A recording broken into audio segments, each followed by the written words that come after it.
Não adianta olhar pro céu com muita fé e pouca luta. Levanta aí que você... vocês refletissem se tem ideia de qual é a origem do sistema penitenciário. Quer dizer, quando é que nós introduzimos a cadeia como pena? A cadeia, né, ela já existe há mais de 200 anos. Né, nós temos o modelo de prisão como castigo. E durante muito tempo nós tivemos penas físicas, os suplícios. Né? Uma pena de suplício significava prolongar a vida do indivíduo num estágio de sofrimento. Né? Quanto mais você retivesse a vida da pessoa impingindo dor, melhor era a pena de suplício. Então o corpo ele figurava como o principal alvo, né, desse tipo de punição. Né? Então as penas eram sempre físicas. O indivíduo sangrava, ele era mutilado, membros deles eram retirados, orelhas, língua, boca, nariz. E nós tivemos uma humanização desse sistema, né? Mas que não vai significar punir menos, ela vai ser mais sofisticada. Agora você vai bater sem deixar marcas, você atinge a alma, a subjetividade, não é, do indivíduo, a consciência dele. Ele fica retido num estabelecimento, né, e, portanto, isolado. Algumas das questões sobre a origem, né, da prisão, como ela surgiu, remontam, né, à própria Igreja Católica. Né? Ou seja, nós tivemos a noção de que muitos padres,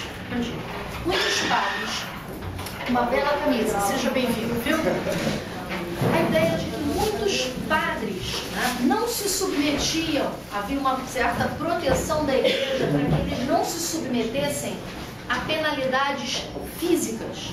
Então ele era poupado fisicamente.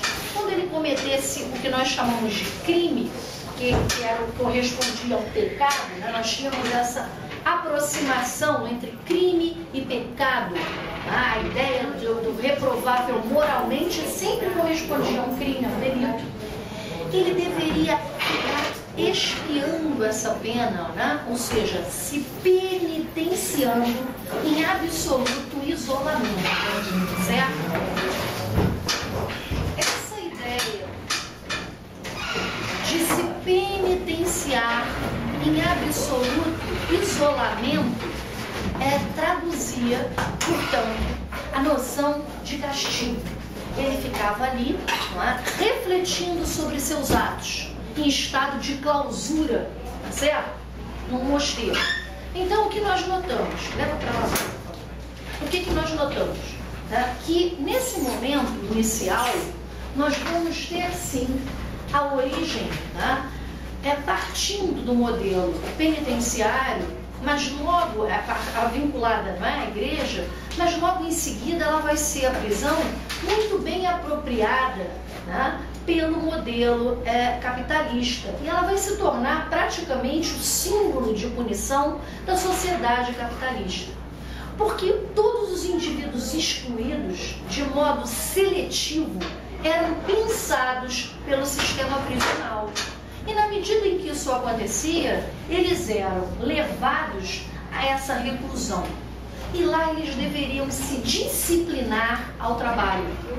A prisão servia para disciplinamento no trabalho. A prisão servia, tá, para que os corpos se tornassem úteis, para que todos os indivíduos trabalhassem, né, dentro daquela linha de produtividade. Era isso que se buscava e o presídio servia para isso. O trabalho, né, industrializado que vem surgindo nessa época, ele vai precisar, né, desses excluídos todos, muitos que eram mendigos, indivíduos que não queriam trabalhar, todos os corpos agora têm que se disciplinar a essa ótica. Então, nós teremos a prisão funcionando dentro desse âmbito, certo? Alguns modelos de sistema penitenciário vão caracterizar esse momento. Tá? Entre eles vai se destacar o que nós chamamos de modelo filadélfico, que foi um dos modelos introdutórios do sistema prisional. O modelo filadélfico, ele vai compreender um isolamento, tá, do apenado. O indivíduo ficava incomunicável, ele deveria sempre estar isolado, sem poder se comunicar. Percebam a crueldade, sendo homem, não um ser social, a necessidade que temos de falar, trocar ideias, num isolamento total. A segunda forma de modelo que nós tivemos, né, organizado especialmente em Nova York, que a gente chama de um modelo auburniano, ele trouxe para a prisão o trabalho. Então, a ótica trabalhista, agora o indivíduo vai ficar isolado para dormir à noite, mas durante o dia nós vamos ter esse indivíduo permanentemente trabalhando. Então, incutir o trabalho nos corpos foi uma construção do modelo capitalista. Percebam, pessoal, inicialmente o trabalho era destinado a uma outra categoria de indivíduos. Escravos trabalhavam. De repente, toda a população tem que passar a trabalhar. Não é?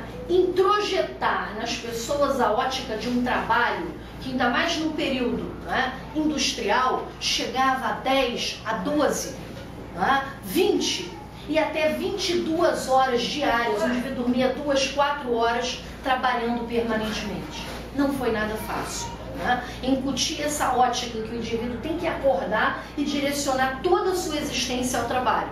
Nós sequer tínhamos, né, feriados, sábado, domingo, direitos garantistas. E o modelo prisional ele colaborou, né, de um modo expressivo para incutir essa ótica do trabalho. Que Marx já dizia, né, foi um processo sangrento. Disciplinar os nossos corpos, né, que eram acostumados a viver mais livremente, foi um processo árduo. Ou ele se deu pela escravidão num período onde nós tínhamos um trabalho involuntário, e a transição para a modernidade vai significar justamente o quê? Fazer desse trabalho um trabalho voluntário. Agora nós trabalhamos por vontade. Agora que nós queremos trabalhar, qual é o grande problema da atualidade? O paradoxo que nós vivenciamos? Não há trabalho para todos. Nós vivemos a maior crise da sociedade do trabalho. É ou não é? O desemprego não está altíssimo. Em países, não é, europeus, a gente acompanha como Espanha e Grécia os mais altos desempregos, taxas que nunca foram atingidas. Tá certo? Então, a ideia do trabalho, ela vem aqui no modelo auburniano, em que a prisão servia para moldar todas as pessoas ao período de trabalho. Em seguida, nós vamos ter um terceiro modelo de sistema penitenciário, que é o chamado modelo progressista. O Brasil, né, ele vai se pautar nesse modelo progressista, porque ele considera que o indivíduo preso, ele considerava assim, né, inicialmente, ele deveria ser acompanhado, né, na medida em que ele tivesse um bom comportamento ou não. O comportamento dele na cadeia vai ser observado e vai contar pontos. Então, se o preso se comportasse bem, né, através do trabalho e outras atividades, ele poderia sair para o que nós chamamos de colônia agrícola, né, ficando um período fora, né, se destinando ou em colônias agrícolas ou em colônias industriais. É uma espécie de transição, onde ele sai de um modelo mais fechado e vai aos poucos indo para um modelo que nós chamamos no Brasil de semi-aberto, né, nas colônias agrícolas ou industriais, até finalmente um modelo aberto, onde ele fica nas chamadas casas do albergado, até finalmente conquistar a sua liberdade. Então, mais ou menos esse é o escalonamento, esse é o modelo progressivo do sistema fechado para o semiaberto, do semiaberto para o aberto, tá certo? Esse escalonamento deu a ideia de progressão e o Brasil segue o chamado modelo progressista irlandês até hoje. Até aqui tá tranquilo, pessoal? Alguma dúvida? Não? Querem que eu repita alguma coisa? Tá tudo ok? E aí a gente pensa, né? Essa prisão que isola o indivíduo faz com que ele fique, né, sem poder se comunicar. Ela permite, né, que algumas funções sejam atendidas. Entre essas funções a serem atendidas, nós vamos observar as seguintes, que são as chamadas funções oficiais. Quais são essas funções oficiais? A gente vai ter aqui, primeiramente, a retribuição. Em segundo lugar, a intimidação e, finalmente, a ressocialização. Durante muito tempo, a função básica que uma pena buscava, ela visava essa sanção, castigar, fazer o outro sofrer, né? Impingir dor àquele indivíduo autor do crime. A noção de retribuição. Fez um mal, vai pagar, vai sofrer. Tá certo? Essa ideia, né, ela sempre permeou o imaginário das pessoas. Não é assim que a gente pensa? Ele fez, vai pagar. Correto? Não é isso que as novelas nos mostram o tempo todo. Não, o indivíduo cometeu um crime, temos um vilão, o algoz no final, o momento áureo é quando ele agora, finalmente, será então castigado. Mas num viés mais humanista, né, a gente percebe como o sofrimento alheio ele é inútil para o crescimento da sociedade. Né? Até que ponto nós lucramos mais ou menos, ou o dano, né, oferecido, né, ele se diminui na medida em que o autor desse delito sofra mais ou sofra menos dentro, né, de um modelo de pena a ser aplicado. Esse é o questionamento que certamente nós temos que fazer aqui. Em seguida, pensar numa outra função oficial da pena, que a gente chama de intimidação. Intimidação, pessoal, é uma função que tenta mostrar aquela punição como algo exemplar, né? Que vá, na verdade, se aplicar de modo tão eficaz que vai fazer com que as outras pessoas acreditem, tá?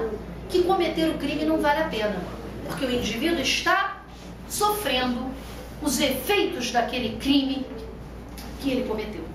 Então você diz, olha, essa pena intimidou, outras pessoas não irão cometer crimes, nem mesmo aquele que cometeu o crime irá voltar a delinquir.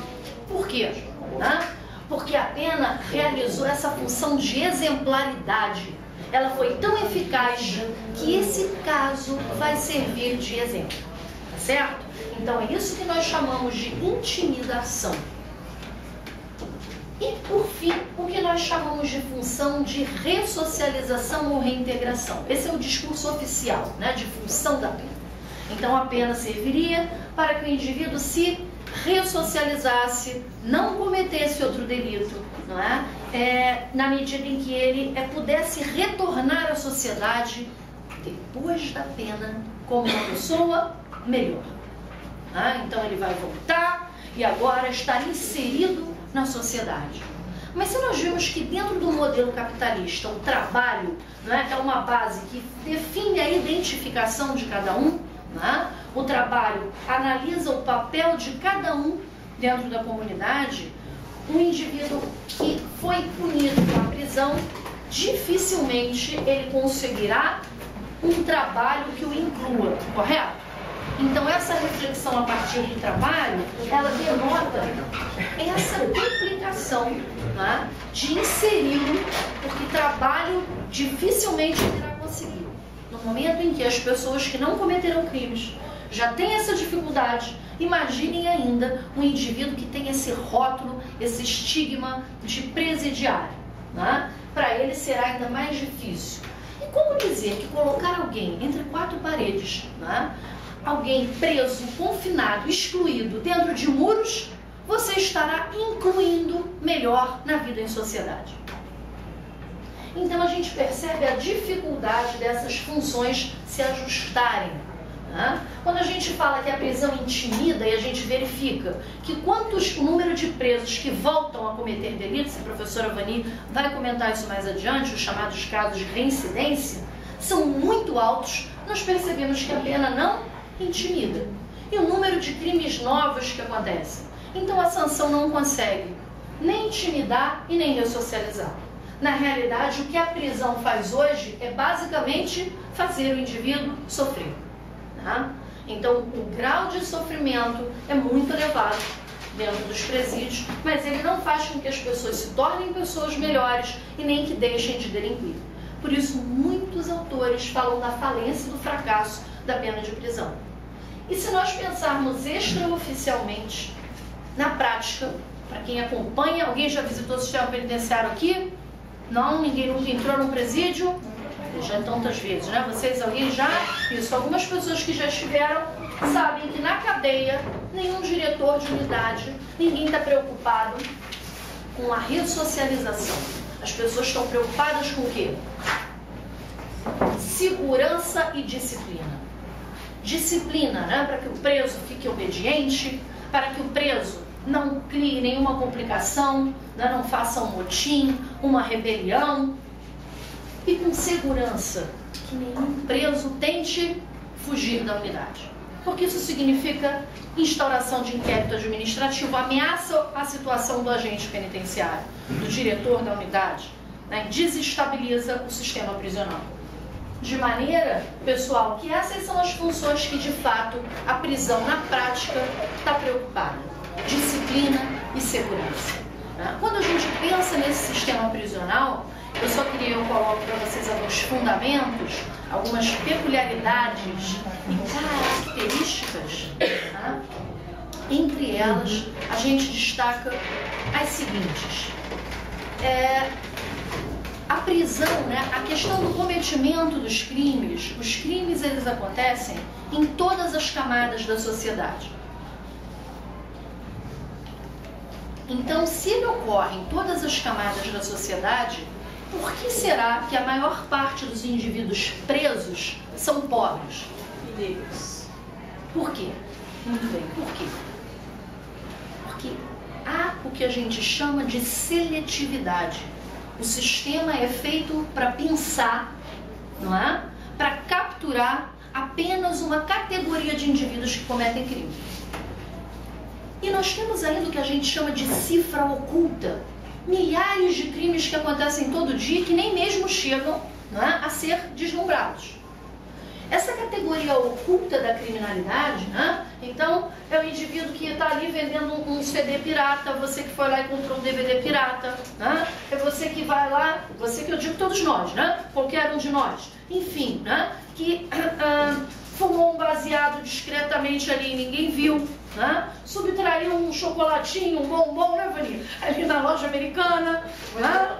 Então, qualquer um desses comportamentos, que a Vani gosta de comprar chocolate, meu bem. Então, qualquer um desses comportamentos, eles se ajustam a essa cifra oculta, porque ninguém sabe. Imaginem quantos esquemas nós não temos, né, de corrupção acontecendo no governo, né, acontecendo na organização da Copa, das Olimpíadas, as licitações, os desvios de verba, os acordos políticos, os conchavos dentro do poder legislativo, dentro do poder executivo, as grandes empresas sonegando imposto de renda. Uma verba milionária, mas é mais fácil a mídia enfocar o quê? A criminalidade vinculada às classes populares. Então, o culpado de tudo vai ser aquele indivíduo ali, não é? Que subtraiu o seu celular. Então, a questão da criminalidade, ela vai incidir nas camadas mais excluídas, né? O grande, temível, terrível criminoso vai ser um traficante de drogas pobre dentro de uma comunidade. Porque o grande esquema, o tráfico milionário internacional, ele não é alvo de visibilidade. Né? Então, o sistema penitenciário, ele vai atingir uma categoria de pessoas mais excluídas, mais vulneráveis a ele. Tá certo? E a gente tem um discurso oficial que no Brasil, né, existe uma absoluta impunidade. Eu queria afirmar a vocês que quando nós observamos que o Brasil, pessoal, é o país no mundo, né, que tem 514 milhões de presos, segundo os dados, né, do censo até dezembro de 2011. O último dado apresentado pelo Infopem, né, do Ministério da Justiça, mostra que nós temos mais de 514 mil presos. Se nós tínhamos isso em 11, não é? Em dezembro de 2011, agora, né, quase metade de 2012, embora os dados não tenham sido ainda apresentados, nós sabemos que esse patamar já subiu. E quase metade dele, mais de 40%, de presos provisórios. Quer dizer, 514 mil pessoas. Mais de 514 mil até 2011. Então a gente percebe, né, que o Brasil hoje, no mundo inteiro, ele é o terceiro país que mais prende. Em primeiro lugar vem Estados Unidos, que aplica a pena de morte, né, prisão perpétua, e tem mais de 2,5 milhões de pessoas na cadeia. Depois nós temos a China e, finalmente, o Brasil. Olhem que lamentável, o Brasil era o quarto, agora o Brasil já passou a Rússia. Então nós não temos uma impunidade, nós prendemos muito. Tá? Só que a nossa prisão é seletiva, porque nós não pensamos categorias que cometem crimes, né, que integram classes sociais mais elevadas, tá certo? Existe impunidade para alguns tipos de crimes, né, os crimes que nós chamamos do colarinho branco, white collar crime, né, os crimes do colarinho branco, como Sutherland chamava, né, ou ainda para certos tipos de homicídio. Para os homicídios também é baixa a nossa punição, que justamente é o crime mais grave, o crime que atinge o quê? A vida humana. A gente percebe que há sim um modelo de prisão muito forte e intenso para quem comete os chamados crimes patrimoniais. Tá legal? Até quando vai ficar sem fazer nada? Até quando